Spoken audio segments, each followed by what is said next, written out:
Thank you very much, Mr. Speaker. Thank you for hosting our congressional delegation and for your commitment to strengthening the partnership between our two countries and between our two parliaments. Thank you for emphasizing that very important part of our visit was to continue our communication. It was my honor to host the speaker in the United States Capitol earlier this year, during which we discussed issues related to advancing democracy and security in Armenia. Being awarded the Order of Honor today was a privilege for me that I treasure. That happened at the museum. Now it is a great honor to be the first Speaker of the House, the highest ranking American ever, to visit Armenia, to travel to the Republic of Armenia, where we're continuing our dialogue. We just had a very productive meeting during which our dialogue reaffirmed our commitment, the commitment of the United States Congress to advancing security, economic development, and democratic institutions in Armenia and in the region.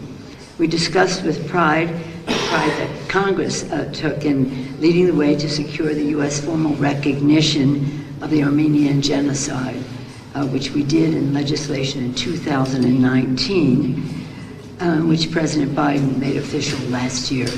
We have been trying to do this in a bipartisan way in both houses of the Congress for a long time.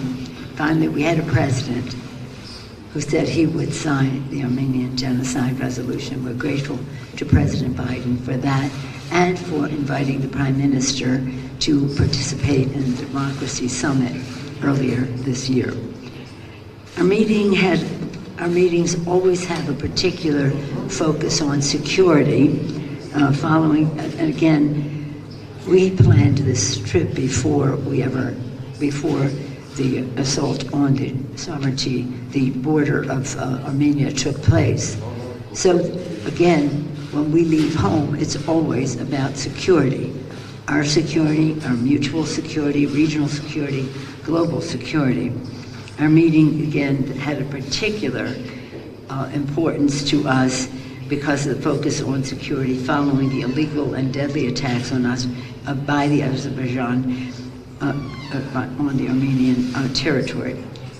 We strongly condemn those attacks, we in our delegation and on behalf of Congress, which threatens prospects for much-needed peace agreement. As the United States, which is an OSCE Minsk chair, has made long and clear there can be no military solution to the conflict. Our president is a co-chair of that. We continue to watch the situation closely, and we continue to support a negotiated, comprehensive, and sustainable settlement to all issues related to Nagorno-Karabakh conflict.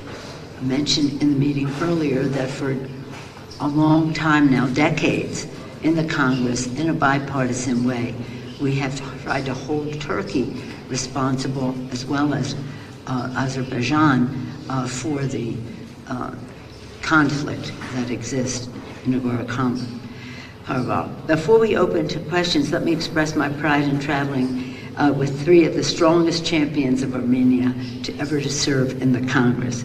Chairman Frank Pallone of New Jersey, Chair of the Energy and Commerce Committee, Congresswoman Jackie Spear of California, Chair of many committees, but two of importance, on the House Armed Services Committee, the Chair of the Military Personnel Committee, and in Intelligence, the Chair of the Strategic Technologies and Advanced Research Subcommittee. Nobody chairs two subcommittees, but Jackie does.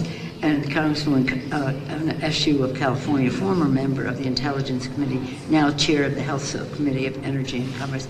I give their leadership roles because of their standing that they have in the Congress is very respected. So their support of Armenia, in the case of Congresswoman Eshu and Congresswoman Spear, it comes naturally to them as Armenian Americans, but it's intellectual in terms of strategic thinking, knowledge of what's going on, and a commitment to supporting a strong and free Republic of Armenia.